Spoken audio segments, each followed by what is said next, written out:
ఒక్కసారి కొమ్మూరి గోల్డ్ కి కాల్ చేయండి. తాకట్లో ఉన్న మీ బంగారాన్ని విడిపించి మార్కెట్ ప్రైస్ కి వాళ్ళు కొనుక్కుని మిగతా డబ్బులు మీకు ఇచ్చేస్తారు. నమస్తే, వెల్కమ్ టు అవర్ ఛానల్. నేను మీ యాంకర్ రెబిక. మనం టీవీ ఉంది మన కోసం. రీసెంట్ గా జరిగినటువంటి వైష్ణవి యొక్క హత్య, అది కూడా తన భర్త చేయడం, నిజంగానే నిండు గర్భిణీలు అని అంటే ఎంతో కూడా నిజంగా వాళ్ళకి ఎంత రెస్పెక్ట్ ఇస్తూ ఉంటాం. ఎక్కడికి వెళ్ళినా కానీ ఓ గాజు బొమ్మలాగా చూసుకుంటూ ఉంటాం. అలాంటిది 4 నెలలు గర్భిణి అయినటువంటి వైష్ణుని తన భర్తే హత్య చేయడం, అది కూడా ప్రేమించి పెళ్లి చేసుకున్న ఈ జంట విషయంలో ఈ విధంగా జరగడం అనేది ఎవరు కూడా 2 తెలుగు రాష్ట్రాలు కూడా జీర్ణించుకోలేకపోతున్నాయి. సో ప్రతి ఒక్కళ్ళ కంటిలో కూడా కన్నీలే ఈ సంఘటన చూసిన తర్వాత. అసలు దీన్ని మరిచిపోక ముందే శ్రీకాకుళంలో ఇంకో దారుణమైన సంఘటన వెలుగులోకి వచ్చింది. ప్రేమ అంటారు, పెళ్లి అంటారు, నలుగురిని ఒప్పించి ఇంట్లో గొడవ పడి పెళ్లి చేసుకున్నటువంటి ఈ జంట నిజంగా ఈ రోజు ఇంతటి దారుణంగా మీ వరకు ఒక న్యూస్ గా మారతారని బహుశా ఎప్పుడు కూడా ఎక్స్పెక్ట్ చేసి ఉండరు. ఇక్కడ వైష్ణు చూసుకుంటే 4 నెలలు గర్భిణి, కానీ ఈ రోజు అపర్ణ చూసుకుంటే 9 నెలల గర్భిణి. ఇంకొక 10-20 రోజుల్లో డెలివరీ. ఓ ప్రాణానికి జన్మనివ్వటబోయేటువంటి అపర్ణ దారుణంగా హత్యకి గురవడం అనేది ఎవరు కూడా జీర్ణించుకోలేకపోతున్నారు. అసలు ఈ దారుణానికి ఒడిగట్టింది ఎవరో తెలుసా? ఇక్కడ ఏదైతే సినారియో మనం చూస్తూ ఉన్నామో వైష్ణవి విషయంలో, సేమ్ ఇక్కడ కూడా భర్తే చేసినట్టు తెలుస్తుంది. సుధీర్ అనే వ్యక్తి భార్యని ఎంతో ప్రేమించి, నిజంగా అందరి విషయంలో కూడా భర్త అంటే ఈ విధంగా ఉండాలి అని అందరూ మాట్లాడుకునే ఓ జంట ఈరోజు భర్త ఈ విధంగా ఉండకూడదు, ఈ విధంగా భార్య నిజంగా అంత ప్రేమించి ఉండకూడదు అని చెప్పుకునే ఓ నిదర్శనంగా నిజంగా ఈరోజు ఈ జంట కనిపించడం చాలా బాధాకరమనే చెప్పొచ్చు. శ్రీకాకుళం చెందినటువంటి వీళ్ళిద్దరూ కూడా సో 1.5 క్రితమే వివాహం అయినట్టు తెలుస్తూ ఉంది. సో భార్య ఇదివరకే ఎన్నో ప్రాబ్లమ్స్ తోటి, అంటే పెళ్లి చేసుకున్న కొత్తలో ఇద్దరు బాగానే ఉండేవారు, సో చాలా అన్యోన్యంగా ఉండేవారు. కొంచెం కాలం ముందుకెళ్తున్న కొద్దీ ఏం జరిగిందో తెలియదు కానీ కొన్ని చిన్న చిన్న మనస్పర్ధలు వల్ల సో కొన్ని గొడవలు జరుగుతూ ఉన్నాయి. అయినప్పటికీ ఇద్దరు మళ్ళీ సర్దుమణిగి సో యథావిధిగా జీవితాన్ని గడుపుతున్నటువంటి పరిస్థితి కూడా అక్కడ కనిపిస్తుంది.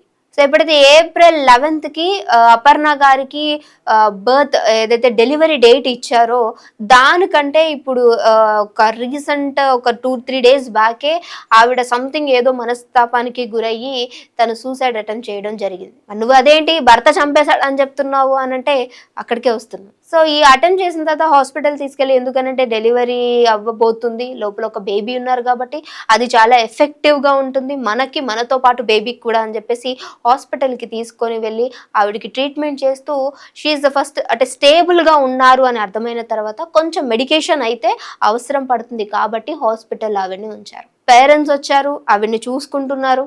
సో ఇంకొక 2-3 రోజుల్లో ఈవిడ్ని మరి డెలివరీకి సిద్ధం చేసి ఇంటికి డిశ్చార్జ్ చేసి పంపించేసి April 11th ఏదైతే డెలివరీ డేట్ ఇచ్చారో అప్పుడు హాస్పిటల్కి తీసుకొని రావాలి అని చెప్పేసి మాట్లాడుకుంటున్నారు. బహుశా 2 రోజుల్లో ఆవిడని డిశ్చార్జ్ చేసే పరిస్థితులు అక్కడ కనిపిస్తూ ఉన్నాయి.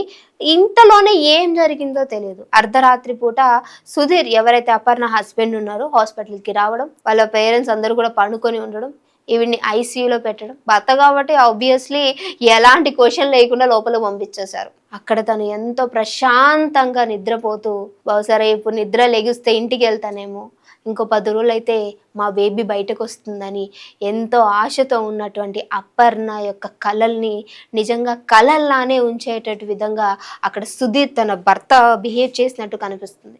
వెళ్ళి తనకి ఆక్సిజన్ పెట్టారు. ఆక్సిజన్ తీసి మరి ఏ విధంగా ఆవిడని చంపారో తెలియదు కానీ, ఎందుకనంటే అందరూ కూడా ఇక్కడ ఏం జరిగింది అని తెలుసుకునే లోపే ఇదొక హత్యలాగా, నిజంగా అది కూడా సుధీరే చేశాడు అనే ఒక న్యూస్ని ఎవరు కూడా జీర్ణించుకోలేకపోతున్నారు. అంత్యక్రియలు అంటే సూసైడ్ చేసుకున్నారు కాబట్టి బహుశా ఇంకేమన్నా రియాక్షన్స్ జరిగి లోపల కెమికల్ రియాక్షన్స్ అయ్యి వీడు చనిపోయినట్టున్నారు అని అంత్యక్రియల్లో ఈయన యొక్క ప్రవర్తన చాలా అంటే ఆక్వర్డ్గా అనిపించడం, డిఫరెంట్గా అనిపించడంతో పాటు అక్కడ అందరూ కూడా సో ఈయన పైన ఏదో సంథింగ్ ఆ రోజు నైట్ వచ్చాడు, వచ్చిన తర్వాతే అప్పటి వరకు పాప బాగానే ఉంది, ఏమయ్యింది అని పోలీసులు వచ్చి అక్కడ చెక్ చేసి తనని తీసుకొని వెళ్ళి రిమైండ్లో కూర్చోబెట్టి అడిగిన తర్వాత నిజాలు బయటకు వచ్చాయి. అసలు ఎందుకు ప్రేమిస్తారో తెలీదు, దేనికి పెళ్లిళ్ళు చేసుకుంటారో తెలీదు, నీ ఫస్ట్ ఆఫ్ ఆల్ ఒక స్టేబుల్ లైఫ్ లేనప్పుడు పెళ్లి చేసుకోవడమే తప్పు నన్ను అడిగితే. అలాంటిది భార్య ఇష్టం లేకపోయినా, అసలు ఆ పెళ్ళే ఇష్టం లేకపోయినా ఇష్టం లేదని చెప్పి అయిపోతుంది కదా. అంతేగాని అర్ధాంతంగా ప్రాణాలని మధ్యలో తీసే రైట్ ఎవరికి లేదు. ఈరోజు మనం చూసుకుంటే వైష్ణవి హరిబాబు యొక్క స్టోరీ మరిచిపోక ముందే ఇంకొకటి శ్రీకాకుళంలో మేము ఉన్నాము అని తెలంగాణలో జరిగింది కదా, ఆంధ్రాలో కూడా మేము కూడా ఉన్నాం, మమ్మల్ని కూడా గుర్తించండి అన్నట్టుగా ఈ సుధీర్ చేసినటువంటి ఈ ఘటన నిజంగా కూడా అసలు కళ్ళల్లో నీళ్ళు తిరుగుతున్నాయి.